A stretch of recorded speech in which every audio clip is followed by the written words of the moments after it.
はい、それでは次の講演です。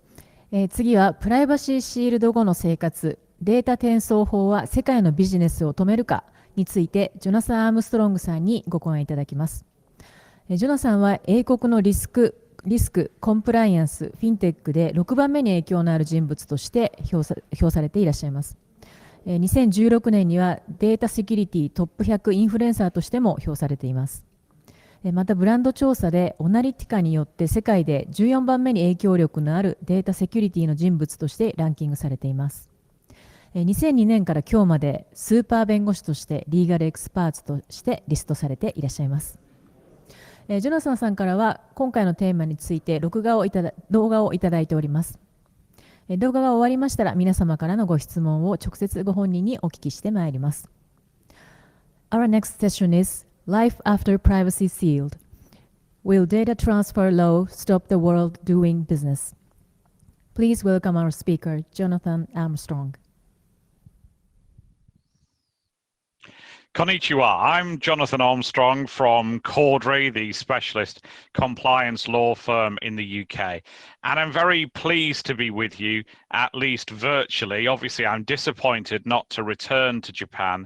I had an excellent visit there last year, and I know I met with some of you then, but hopefully when the current pandemic subsides, we can meet together again in person.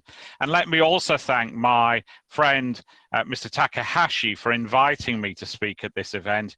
He's obviously a foremost authority in some of the things that I'm going to talk about, and I'm very grateful and honored to have been invited to speak to you today from my home in the UK.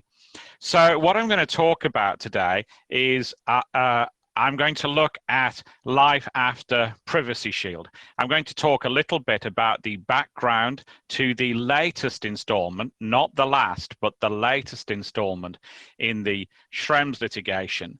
I'm going to look at what it might mean for different jurisdictions around the world, and I'm going to look specifically at what it might mean for Japan. Now, it's important to remember that all of this litigation is very important for legal professionals and for security professionals as well.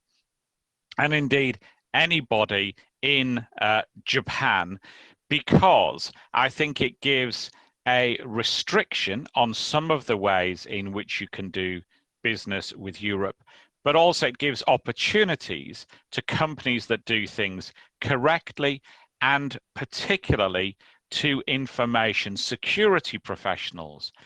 The Schrems cases, if you like, increase the level of security in organizations and the importance of security professionals as a result. So it is, in my view, an opportunity as well as a threat. So let's look first at the background to all of these things.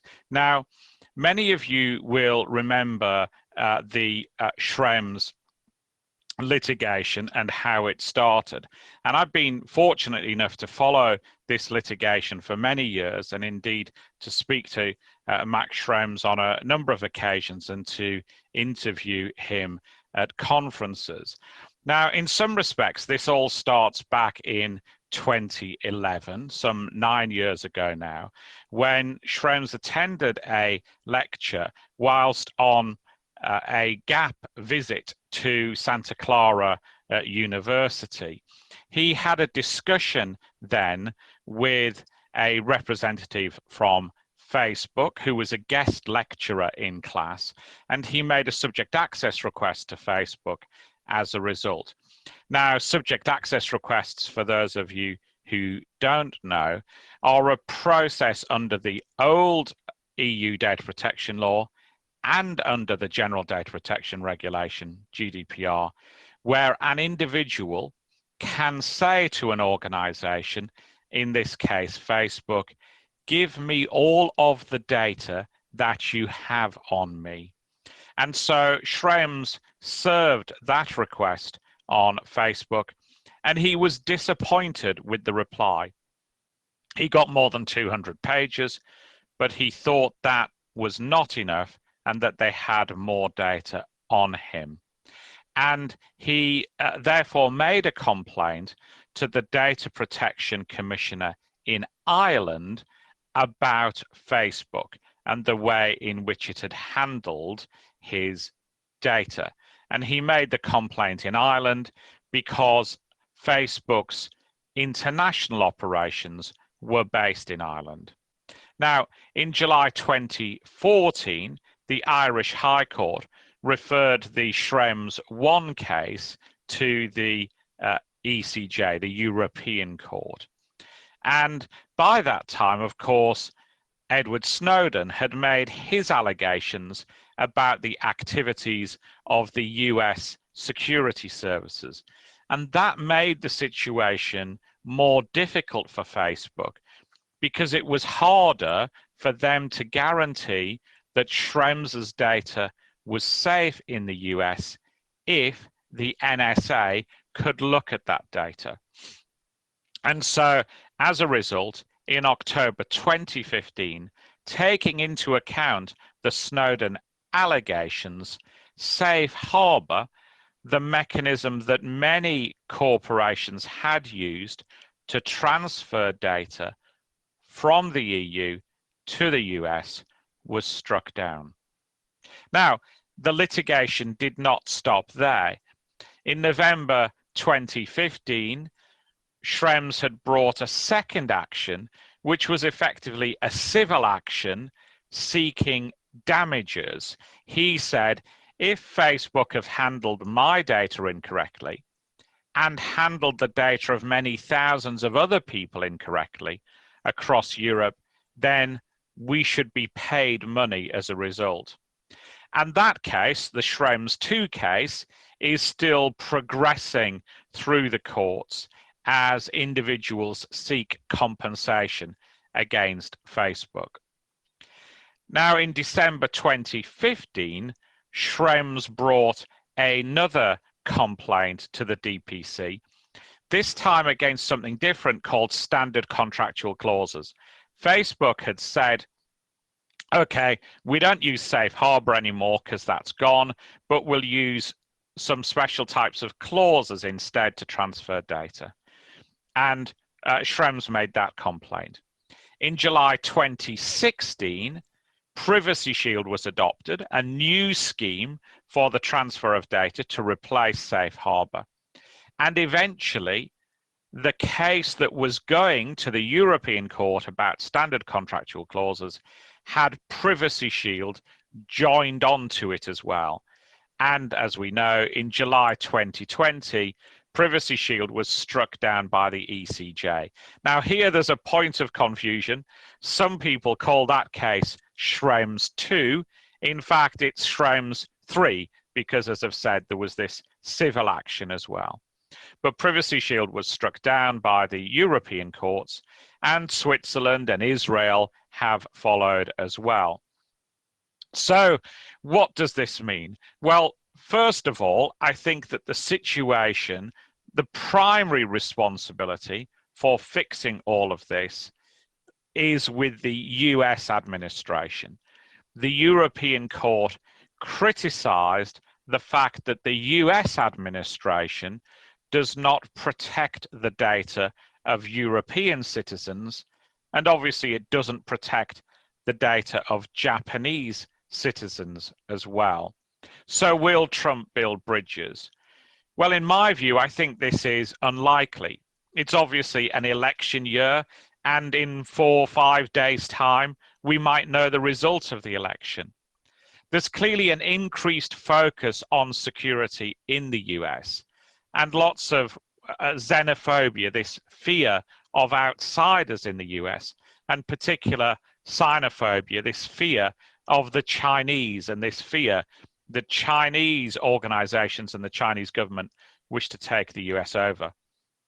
And it's important to remember that Obama, in European terms, was regarded as being much more compromising, more understanding of privacy rights, and yet his administration could not provide a fix. So it's difficult to see how any Trump administration could provide a fix. If the election changes the complexion In the US, of course, the situation could be different. So, how does this lead to any sort of resolution?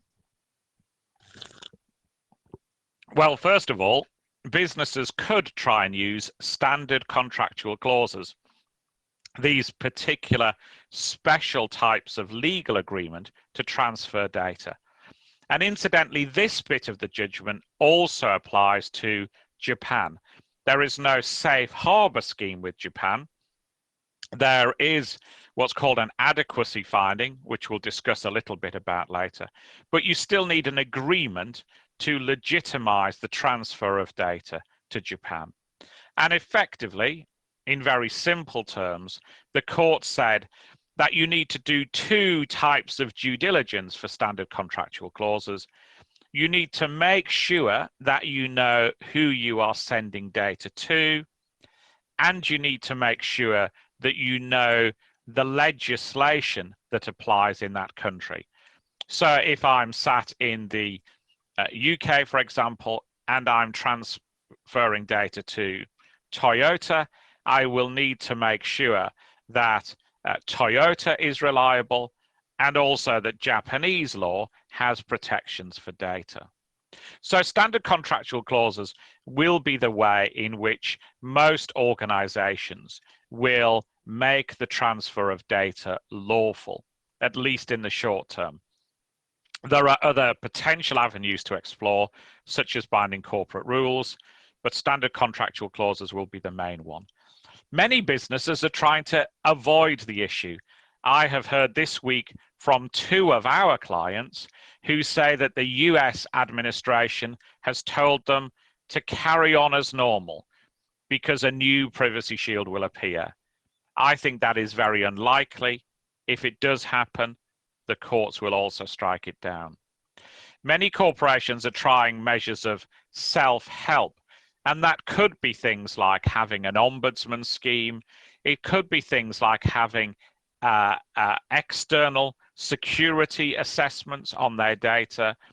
And it could be things like undertaking to tell people when government is trying to look at data insofar as that's legally possible.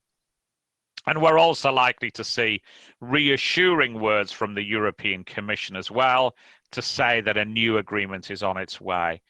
As I said, I don't think a new agreement will be lasting.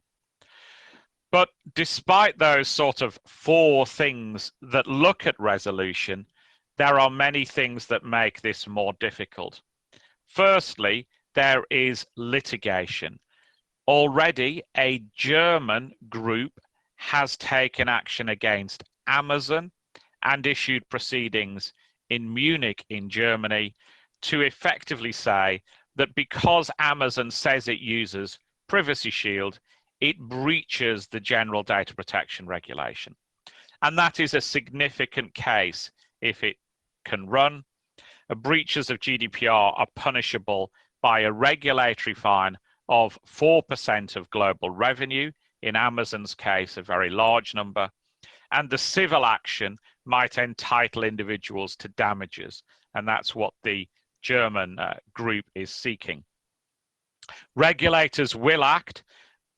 I would think that German regulators, again, are more likely to act than many. And there is, of course, a Schrems 4 litigation where Schrems is going back to court to try and force the Irish authorities to take action. And they do say that they are accelerating their investigation into Facebook. So there are some big threats on the horizon. And again, information security professionals will have a role to play here by trying to persuade people they do business with that their processes are better than other people's. Now, I'll just mention in passing that, as I said at the start, the Schrems judgment is not limited to transfers between Europe and the US. It will also have an effect, for example, on transfers to Russia and China. They will possibly be subject to greater scrutiny because of laws that Russia and China have adopted around the localization of data and access to data by state authorities. Why Russia and China haven't been prominent on the radar is because there is less commercial impetus. Many European businesses outsource HR to US corporations. They outsource travel management to US corporations. They outsource HR and sales databases to US corporations. Very many fewer use Russian suppliers and Chinese suppliers. But I think we will see these tensions rise, particularly as Chinese connected offerings gain in prominence. And we've seen a flavor of that in the moves from the Trump administration against TikTok, where they're almost mirroring the concerns in the European court whilst disagreeing with the European court's reasoning at the same time. And what does this mean for the UK after Brexit? Well, I think this is going to be a somewhat complicated situation because there is a political agreement to be reached, and without being political, our current government, led by Boris Johnson, is not negotiating as well as it should. And at the same time, UK legislation and the perceived activities of the UK security services has also been criticised in mainland Europe. What does this mean for Japan? Well, I think Japan has done well in terms of its negotiating strategy with the EU. And obviously, Japan has favoured nation status as far as the EU is concerned and as far as the UK is concerned. And the UK has said that it intends to replicate the favoured nation status of Japan with the UK when the UK finally departs the EU. I think there is likely to be greater focus on adequacy. And I think in some respects, this is where the Japanese authorities have done well. So, for example, only recently, you announced higher fines for privacy infringements. I think they come in on the 12th of December, and fines rise to potentially 100 million yen. That will be seen as a good investment in privacy by EU and UK authorities. We may see annual reviews of adequacy decisions going forward, particularly if there is some pressing imperative. So, for example, if there is a big data breach in Japan which affects EU citizens, there is likely to be a greater political emphasis for more supervision of Japan. There is the possibility of greater scrutiny of the activities of the Japanese security services. So there has been some criticism of the inquiry sheet system in Japan and some low-level commentary on some of the Snowden allegations about Japan, such as programs such as X-Keyscore and Mallard. I think, again, they're not really in the public knowledge as much as the activities or the alleged activities of the NSA are in mainland US. But this is something that Japanese businesses and Japanese security professionals will need to keep monitoring. There's likely to be greater scrutiny of laws protecting the data of non-Japanese nationals from state surveillance. So, for example, the new PPC English language helpline, I think, is a very useful development, again, to try and reassure European citizens and UK citizens that Japan cares about privacy. There is more prospect of pressure group activities, and there is more potential for class actions like the class action against Amazon. And as I've said, a real benefit of this is the greater role for InfoSec professionals, for cybersecurity professionals, for legal professionals in decision making. So I guess one of the big questions, though, is, can national security and data protection ever survive together? And you might see that I've used some quite quirky photographs to illustrate my talk from my visit to Tokyo last year. And this, it seems to me, is a little bit like Peter Rabbit. It is a fairy tale, a land of make-believe. I think there is always a tension between national security and data protection. And equally, we see in areas like the right to be forgotten under GDPR, bad people use good laws to do bad things. So we are always going to have this tension between protecting state interests and protecting data protection rights. And in my view, this means that we're going to continue to have litigation like the Schrems litigation, continue to have disputes over the transfer of data. So in my view, it is unlikely that data protection and national security can ever have a perfect marriage. So how can organizations in Japan minimize risk?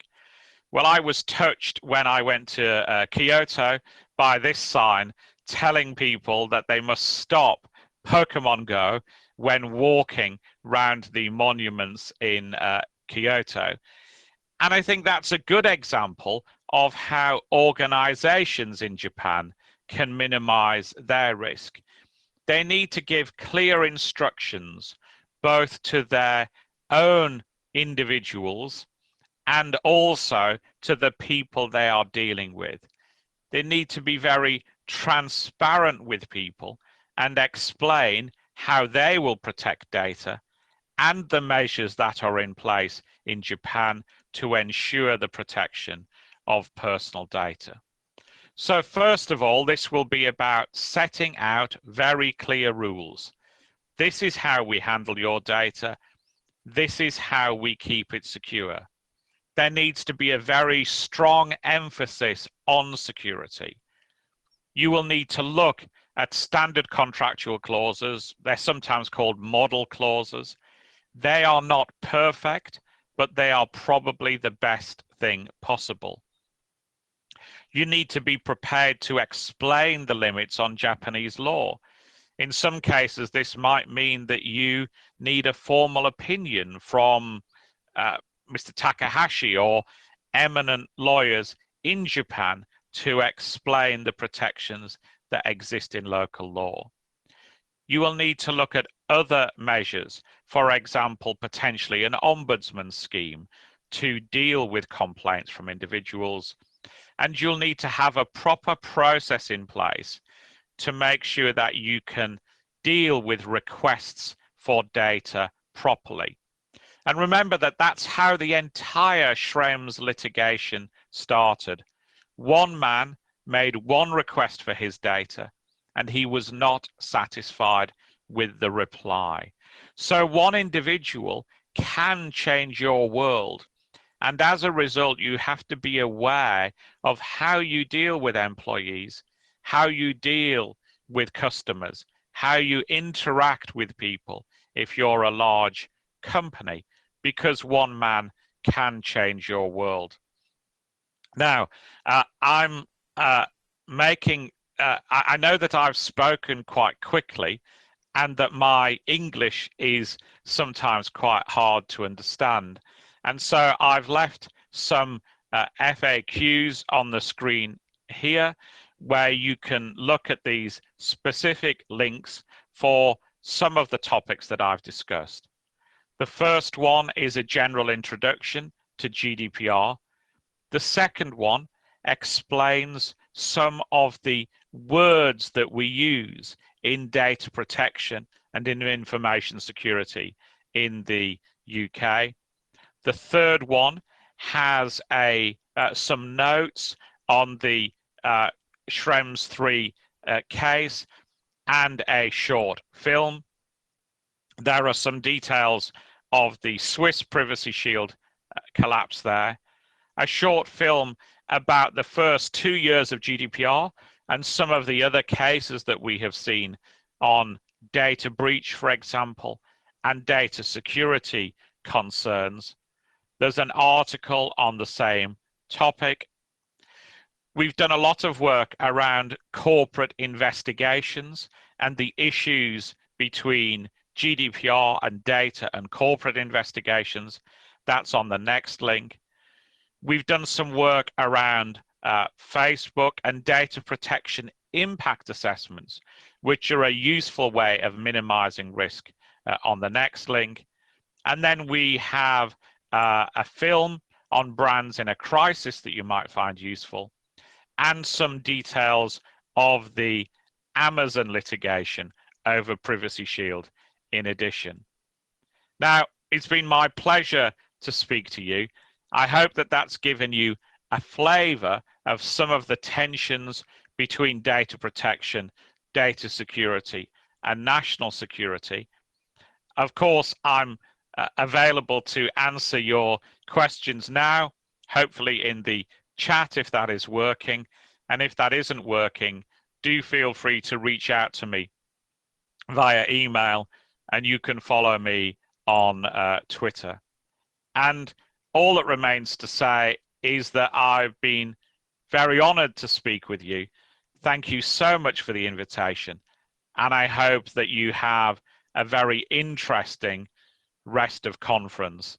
So thank you very much for watching, and I hope to see you in person before long. Thank you.